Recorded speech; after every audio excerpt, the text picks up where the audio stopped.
नमस्कार मित्रांनो, मी स्वप्नील बनसोड तुमचं सगळ्यांचं स्वागत करतोय. नमस्कार. मी दुधराम कावळे. मी पारडी गावचा रहिवासी आहे, लाखांदूर तालुक्यामध्ये. आणि मी झाडीपट्टीमध्ये आता कमीत कमी 20 वर्ष झाले मला. नाही, आमची परिस्थिती खूपच हालाकीची होती.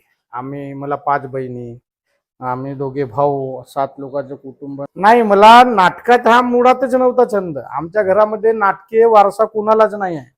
आणि पहिली नाटक बाईच्या तिड्यात आणि सरपंच कोड्यात, तिथं मला नाटकाची संधी मिळाली. म्हणजे तुमच्या आयुष्यातली पहिली नाटक ती होती बाईच्या तिड्यात आणि सरपंच कोड्यात. विनोदवीर म्हणून लोक तुम्हाला ओळखू लागले, तर हे कधीपासून झाले? म्हणजे तर माझी ओळखी तिलकजी देवडीकर, उत्कृष्ट नालवादक. बरोबर. म्हणजे तो देवडीकर घराणाच नाटकांसाठी समर्पित आहे. हो.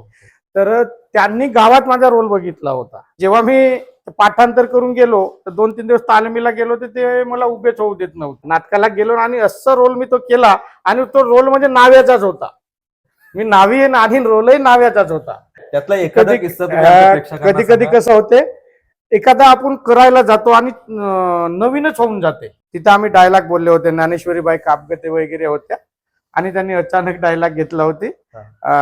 तर तिथं चांगली आमची कॉमेडी घडली होती, आणि आम्ही नाटकातला विसरून हसायला लागलो होतो. असं म्हणजे झालं. स्टेजवर हो. ऍडिशनल घेऊन ऍडिशनल एकाएकीच होते ना कधी कधी. कुणीतरी तुम्हाला प्रेक्षकांकडून असं नाव मिळालेलं आहे का की जी अशा कुठल्या तरी विशेष शब्दांनी तुम्हाला दाद दिलेली आहे का? तो शब्द आठवतो का? आवाज मी आतमधूनच पहिले एंट्री आहे माझी, कोण आलाय म्हणून. तर लोकच बोलून आता संपत आला रे म्हणून. म्हणजे संपतची भूमिका हो. ही अविस्मरणीय झालेली आहे. अविस्मरणीय झालेली आहे. तिथला एखादा डायलॉग जो तेच, लगन कोणाचा होता? संपतच्या पोरीचा. ह्याच्या बहीण एवढाले गुलाबजामुन पंक्तीवर दिलो तर लोकायला खायचा हो का चुरपायचा हो, असं भुरड पडले होते, असे वगैरे डायलॉग वर. तुम्ही कधी कधी तर माझ्यासोबत असं घडलंय की ते अजी संपत कुठे गेला भाऊ, मीच हो बोला. तर ते मला, तुम्ही नाही जे तुमचे ते दुसरे संपत. अरे 5 मिनिटं सुद्धा नाही, मी वेळेच्या 5 मिनिटं अगोदरच माझ्या प्रेसमध्ये पोहोचतो. मालकाचा मला कुठे हा अजून फोन आलेला नाहीये. तो घडू शकते माझ्या घरच्यांमुळे. माझ्या आईला जर मी सांगितलं, आई मला 5 वाजे जायचं आहे, आज 6ला गाड्या निघणार आहेत, माझी आई मला 4:30लाच उठवे. तो नाही उठवू शकलो मी, तिच्या हातनंतर माझा भाऊ यायचा. भाऊ मला उठवत, दादा उठ दादा, तुला नाटकाला निघायचं आहे. पत्नी उठवते.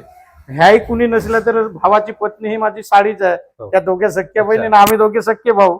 त्याच्यामुळे ते सुद्धा उठवा ना, त्यांची जायची वेळ झाली. माझा टिफिन आणि बॅग राईट टाइम मला मिळते. त्यांनी 2007-8ला असेल कदाचित 400 रुपये दिले होते. पहिला मानधन माझा. एक अंबादास कांबळी साहेबांचा त्यावेळेस खूप नाव होतं. बरोबर. आणि पहिल्यांदाच मी गेलो आणि त्यांच्यासोबत मला रोल केला. मीच घाबरलो होतो त्यांच्यासोबत रोल की झाडीपट्टी आता खूप काळ टिकणार चालू नाही. झालेत हो. ना. झाडीपट्टीत आता नवनवीन कलाकार यायला लागलेत. हो. कशांना वाटते संपेल? अरे संपेल नाही, तुम्ही संपत आलात. बरोबर. तुम्ही संपलात म्हणजे झाडीपट्टी संपली का? आम्ही संपून तर आमच्या नंतर दुसरे येणार ना. हो. त्यांना म्हणजे आमचा सांस्कृतिक वारसा आहे ना त्याच्यावर. झाडीपट्टी कशी संपणार? सांस्कृतिक वारसा राहते, लोकांनी मोडून टाकले असते गावातले स्टेज. काय बदल कसे- करायला पाहिजे झाडीपट्टीमध्ये की ज्यामुळे झाडीपट्टी आणखी पुढे टिकून पट्टीचा राहील? हो हो हो आणि ठराविक झाडी- वेळ पाहिजे. याला चालू होईल, याला बंद होईल. सकाळी कोणी ड्युटीवाला, बरेचसे ड्युटीवाले नाही नाटकं आवडतात, पण त्या ड्युटी पाहिजे ते उठून जातात.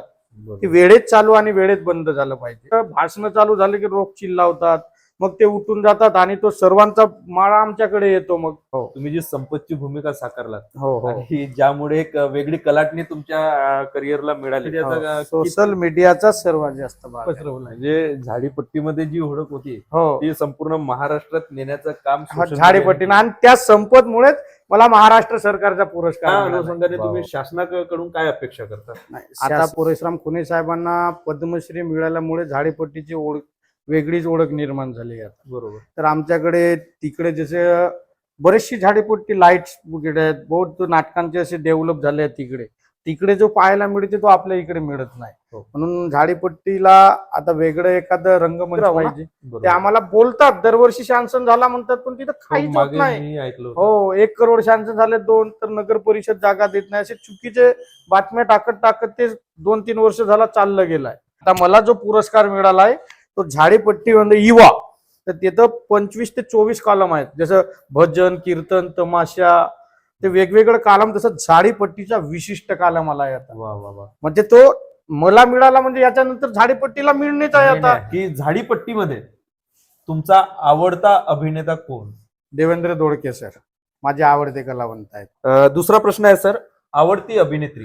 पण सबानाबाईची प्रत्येक भूमिका ही ती जिवंत करते, त्या म्हणून मला सबाना खान ताईच्या नाही का खूप आवडतात. तर त्यामुळे आपल्या रसिकांना ऐकायला आवडेल, तुमचा आवडता पदार्थ काय? चाय चाय.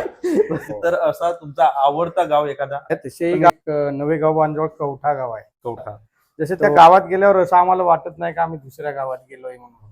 जो येते तो भाऊ आलास म्हणजे असे मी नाटकानंतरही त्या गावात जातो, पण इतकं चाय प्यायला बोलावतात इतका आहे म्हणून तो गाव माझा आवडत आहे. पूर्ण ट्रॅव्हल्स आमच्या घरी खाली केले होते. आम्हाला दुधराम कावडेच्या घरी जायचं आहे. अरे वा वा वा. महाराष्ट्र सरकारचा याच वर्षी मिळाला, अखिल भारतीय नाट्य परिषदेचा याच वर्षी मिळाला, झाडेपट्टी उत्कृष्ट कॉमेडियन याच वर्षी मिळाला.